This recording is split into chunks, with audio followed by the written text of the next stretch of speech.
So in this free English class, we're going to discuss our findings and experiences on immersing yourself in English. This actually article has been written by Casey, a native American, a native speaker in the United States, who has published this article on LELB Society, and you could do the same thing. So the first question is from Arash from Poland.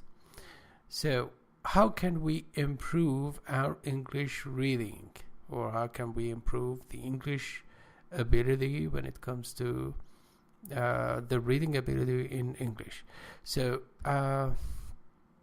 who wants to answer this question? Any volunteer? Because Arash is not here, so... Can I answer? Yes, sure, certainly, please. I think that we can read about something that we are interested in. For example, somebody like sport topics. He or she can read a sport magazine or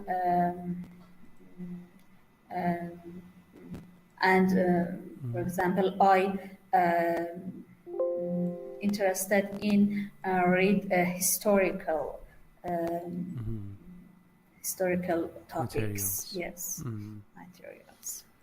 Okay, read for pleasure. Reading for pleasure. It's a Yes. technical term, yeah. Yes. So you should follow your interest. Okay, yeah. Particularly if you're a beginner and you have recently started learning English, you need to just notice and pay attention to what you're interested in. Very good. So let's continue. So far, so good. And also we can focus on some replies. How else? I have just responded to that. This is my question. Question number 2. How else could you immerse yourself in English for educational purposes? So Casey from the US has offered us some tips or techniques in order to immerse ourselves in English. But my question just concerns some other additional techniques that have not been mentioned here. So Shapur, if you don't mind, you can answer this question. How else can you immerse yourself in English? I think it's a lot of ways to immerse ourselves in English, because for example, if you want to improve your listening, or want to improve your skills, other skills, it's open to you. Which skills do you want to improve? And for example, for academic improving of your English, you need to have a lot of academic texts and use your scientific text till you improve the academic words. But if you want to speak fluently like a native, it's not to use the academic text. You want to use the casual conversations, and it's a lot of time to listen to the other podcasts or books or some other exercises. For example, one of my resources is the English video, ENGVID, and there is a lot of teachers who teach the grammars and the conversation, but it's not completely but academic and more on YouTube. Yeah, is that right? Yes. Yeah. Engvit, YouTube channel. It's one of the best sites that I think I have found. And anyhow, because I have never been in a English class before, and I really don't know how to improve But your conversation, your speaking ability is really good, and it seems that you have been in so many English classes before. Yeah, thank And you. congratulations. Thank you. But I have never been in a class, and this is my first time that I have attended a class. And thank you for your made a good start. Okay, thank you. All right, so yeah, Shapur mentioned some further additional techniques in order to immerse yourself in English. And now, apart from just the techniques, first of all, we need to know why it is important for us to immerse ourselves in English. So what benefits could be derived or just taken if we just immerse ourselves in English? So Mohsen, why do you think that we should immerse ourselves in English in order to improve our English? Why not some other techniques or methods?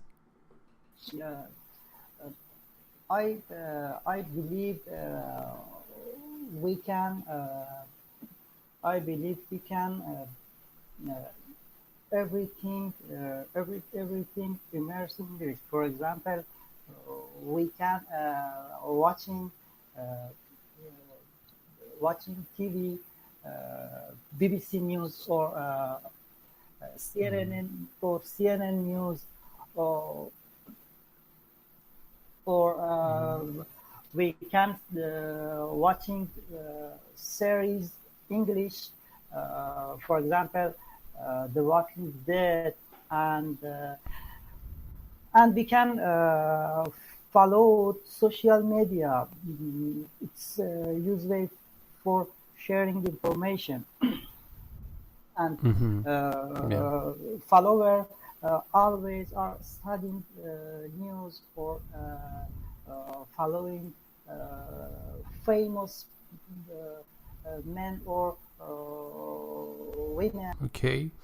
Yeah, thank you. But you did not answer my question. I asked about the philosophy behind it, not the, let's say, how of that, but let's say the why of that. In English, we can put it in this way. Well, anyway, so let's continue, and if we have some extra time, we can just focus on the philosophy of that. So I have responded to Muhammad Nazemi's question in this way, that you can organize your conversations with your friends and also social interaction, or optimize your social interaction.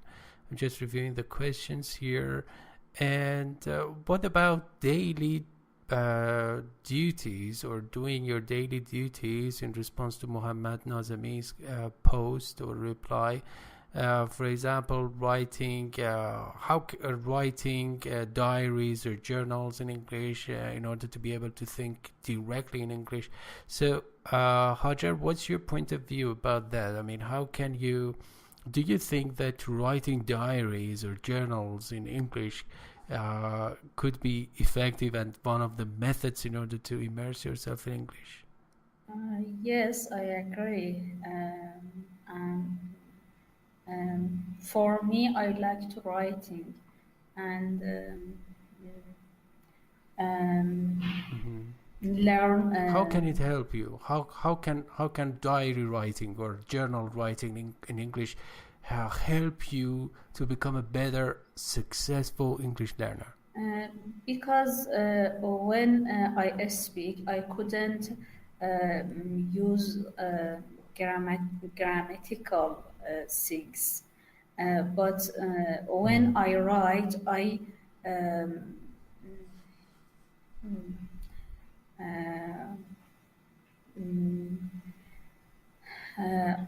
try to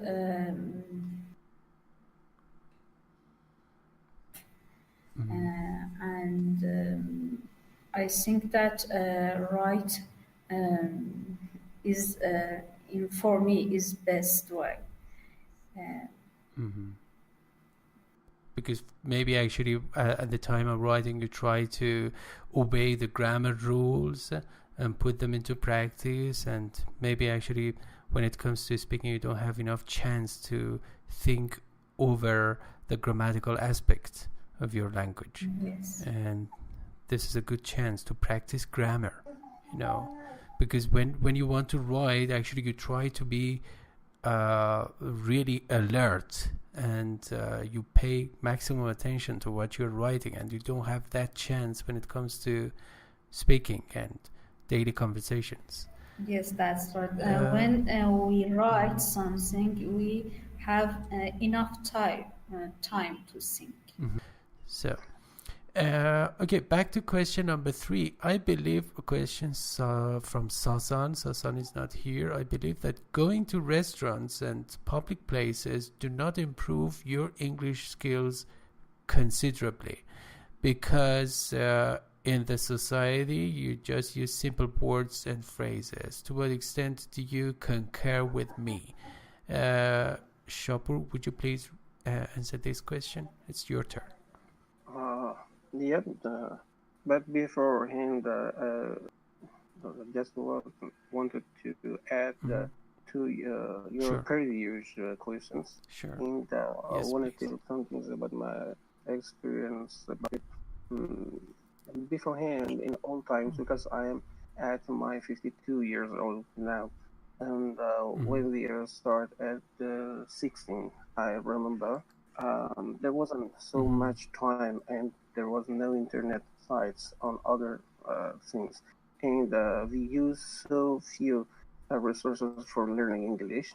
Therefore, I remember that I used the pen pal system to find in other countries someone as a friendships and have a little writing. For these reasons, I found that I realized that that it was improving for my writing, and at the present time this doesn't work much, and you mostly are readers or people who want to have conversation use the messengers and write each other and transfer their means, but they don't know is it right or not. And this is a big problem that never understand if they have written right in a right way or not. And first, I remember it was about motivations, and so important that you have to you have enough motivation for learning. The second, it was the being time daily, working for an hour to have enough practice. It's so important. Constantly and regularly. Okay, yes. Every day, Yes. Yeah, it's not a good idea, actually. I have just said that to my students, that don't think that, for example, if you practice English 10 hours a day and then you say goodbye to that for a week. This is not the way that you should just practice English. You need to just do it every day. It's a must. The regularity is a key. So don't think that the quantity is the only thing that matters. No, it's not the only thing. Regularity of that. So if you just practice English 1 hour or an hour a day, but you are consistent in that, it means you do it every day, it's going to be much more effective than just studying 10 hours one day and then, for example, you take a week off. Yes. So that is not comparable. But the questions of Sasan about sure. the restaurant and other things, Okay. I agree with him.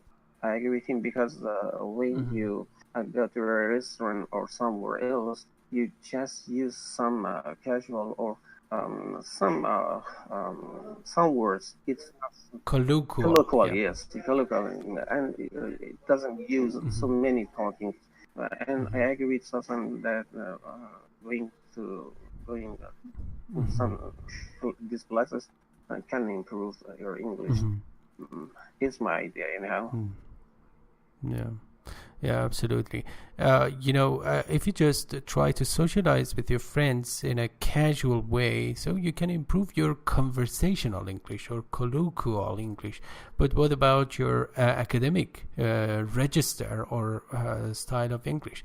And to be honest, if you have noticed on LELB Society, we just focus on, or we prioritize academic English to other formats of English, even when it comes to writing comments.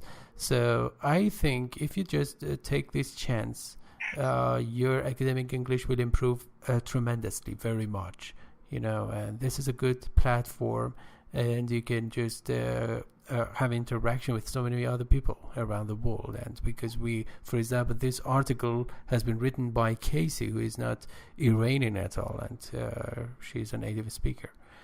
Okay, so take this chance seriously in order to reap the benefits. All right, back to Hajar's question. What is your favorite way to practice your English? And Mohsen, would you please answer this question? So everybody, depending on his or her personality, tries to use or maximize some methods or strategies in order to internalize and improve their English, if they want to learn it. So, Mohsen, I'm sure you have been able to come up with some particular personal methods. So what are your favorite methods or techniques? My favorite method is reading magazine and news, and after that, my favorite way is watching series.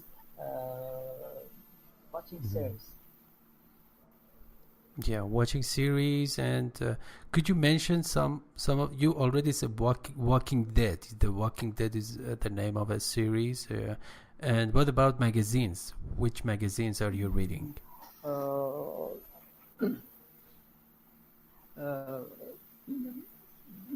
My favorite magazine. To be more specific. My favorite magazine is BBC News,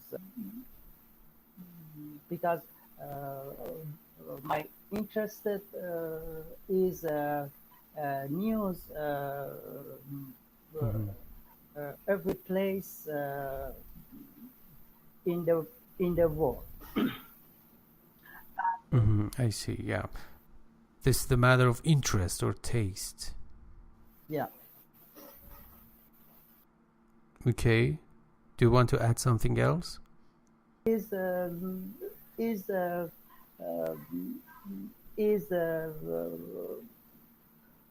very very enjoyable for me because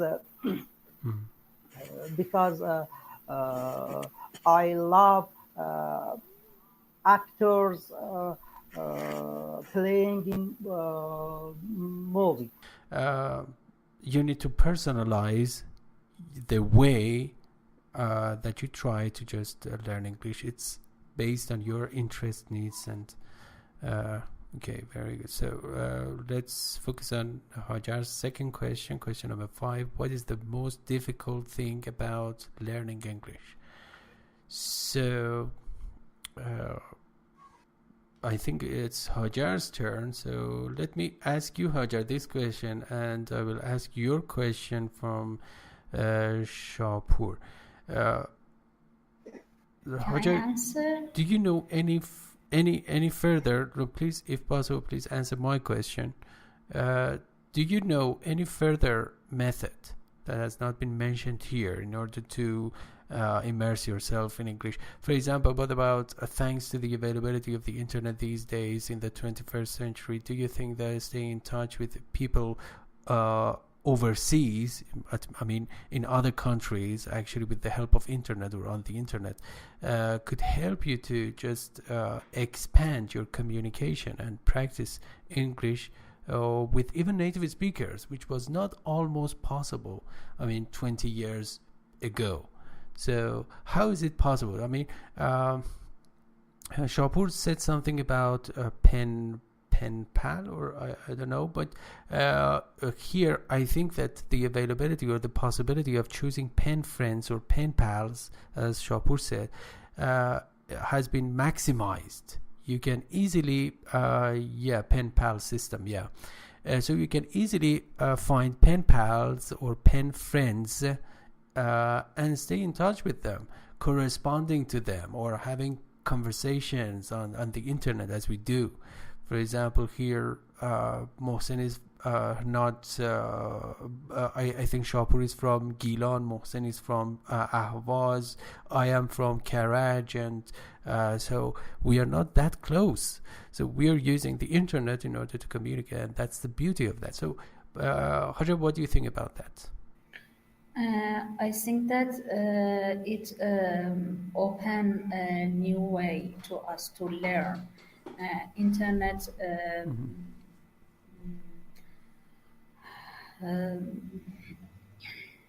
give us to another things. We can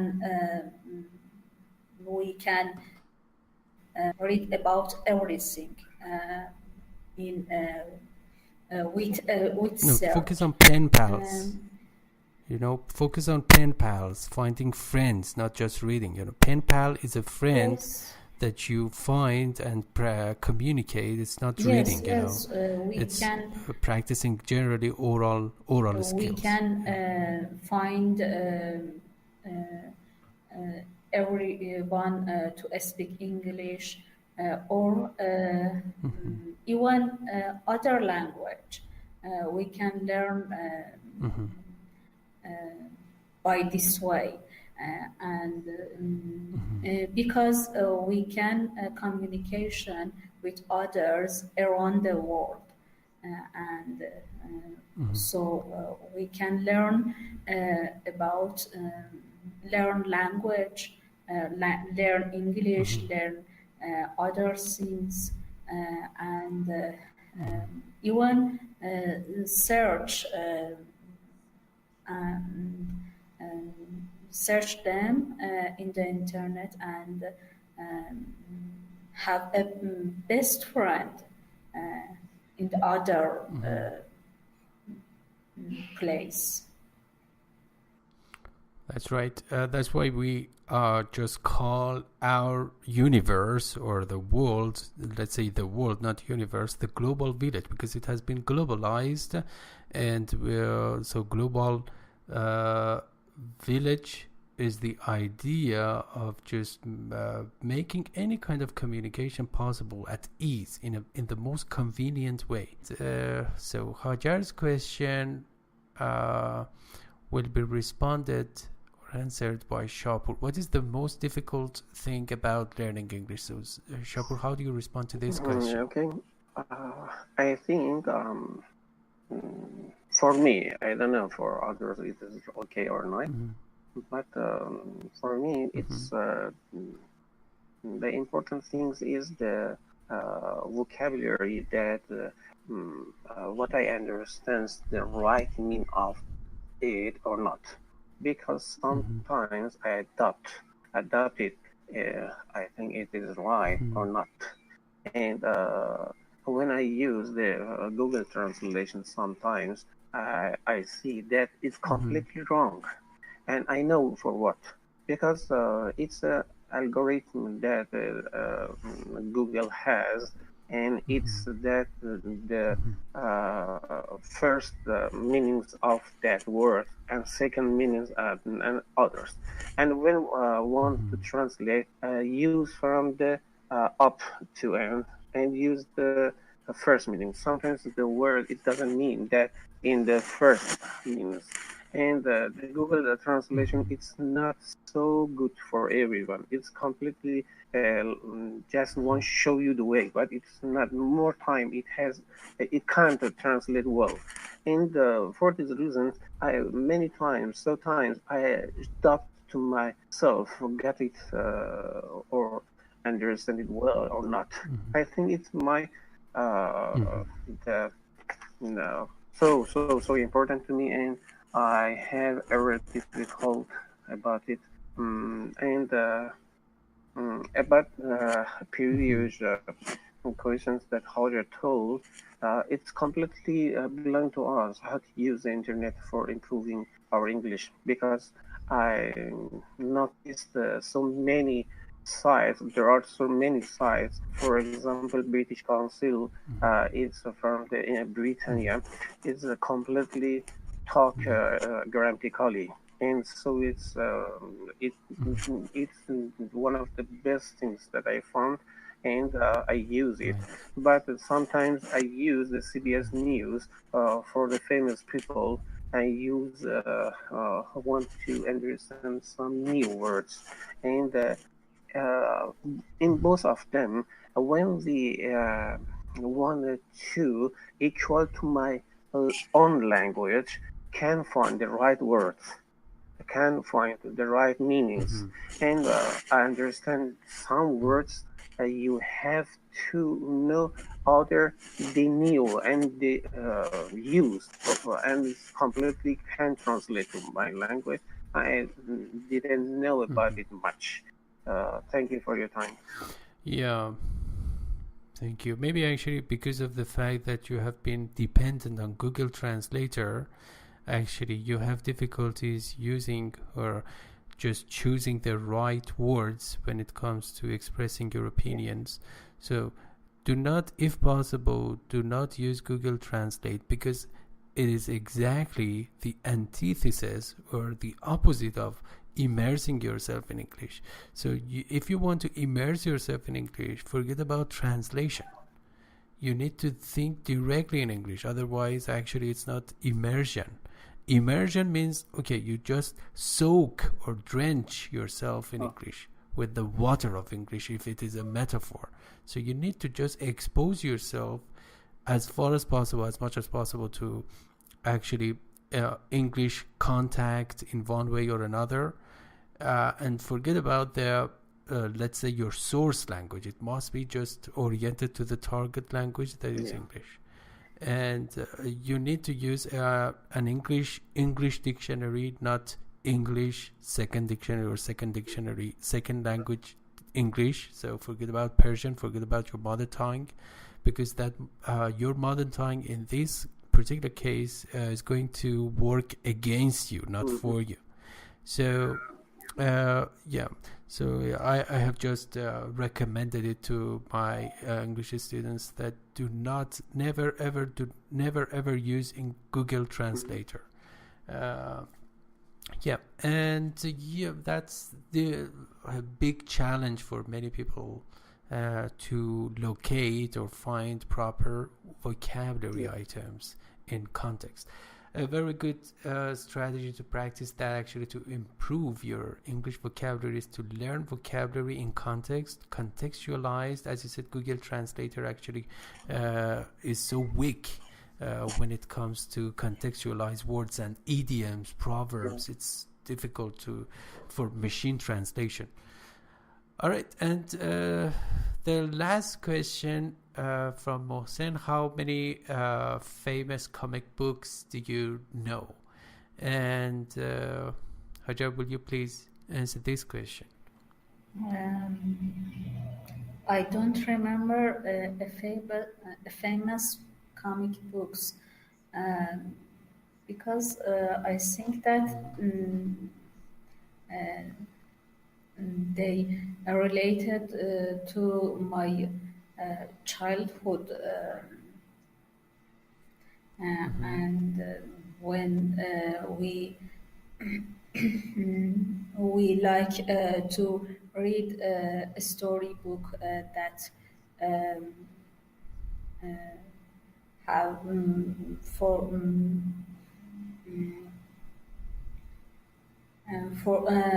because we like to connect with context.